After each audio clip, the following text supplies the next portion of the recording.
Um, Many know me as a passionate mother of four and an advocate, especially as an advocate for one of my children who has significant special needs and disabilities.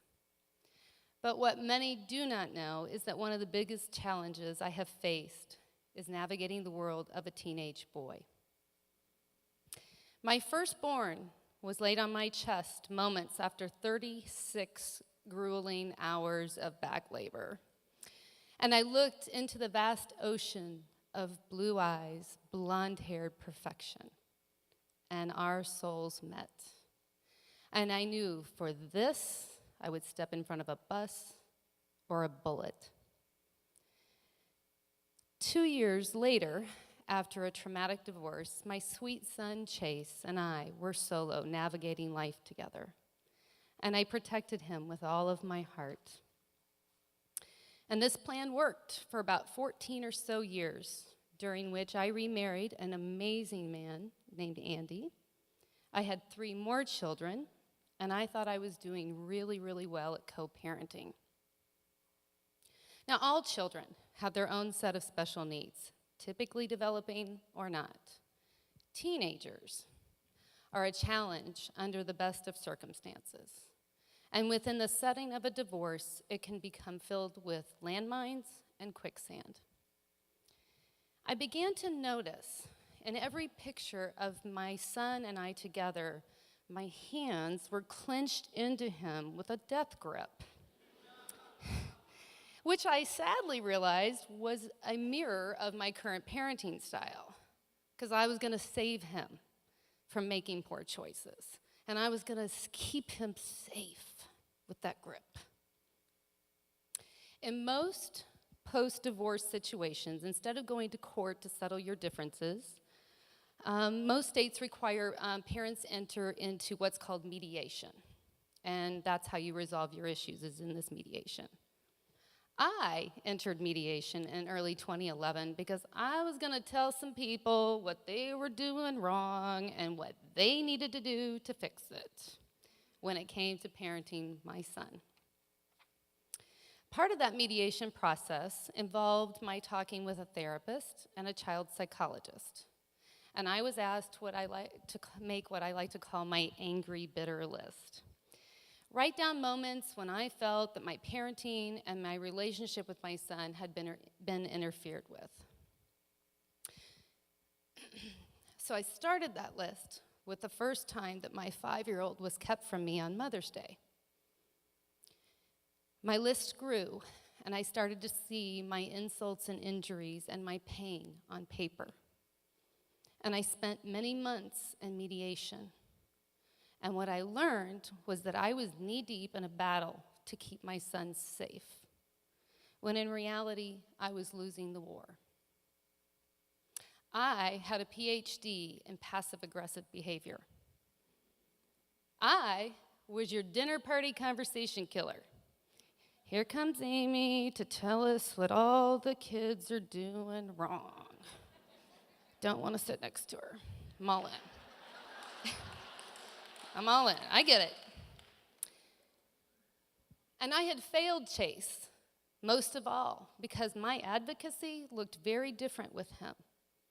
Advocacy looks different in all situations. And sometimes it can look like you're giving up, when in reality it's you getting a grip. I agreed to my child leaving my home in the spring of 2011. And I sent him to live at his father's house full time. And in January 2012, I trusted my gut instead of my heart, and I cut off all communication with my child. Mediation had failed to vet a successful co-parenting relationship. I prayed harder for him during that time frame. I forgave myself. And I figured maybe I would see when he was 30, when he figured out that I was not the devil.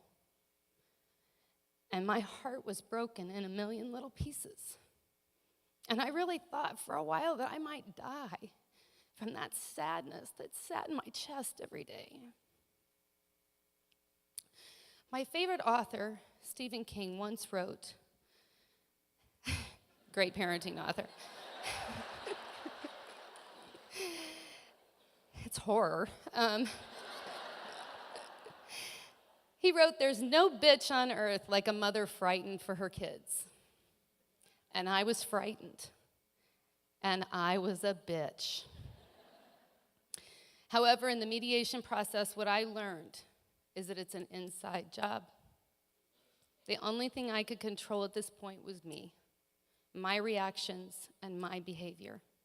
The person that had to get a grip was me, and I had to get a grip on me. I apologized to my husband, Andy, because I had the crushing realization that I had allowed outside forces to enter our home and control my behavior. I had spent 14 years being reactive, not proactive, and I recognized the symptoms of post-traumatic stress within me. I drew the walls closed around my family of 3 girls and the sweetest husband ever who loved me in spite of it all. I changed. I was the one who had much to learn. And I made apologies not just to my husband, but to friends. I made amends where I could. I owned whatever it was, and I apologized and asked for a clean slate moving forward. I still had a lot of self-doubt and fear, but I stood strong in my conviction of protecting my marriage and my family, and I started the healing process of ensuring that I become a wife and mother and friend that I needed and wanted to be, which, by the way, is a never-ending process. I still have to be careful of my resentments. I'm still grieving, and those can control my reactions.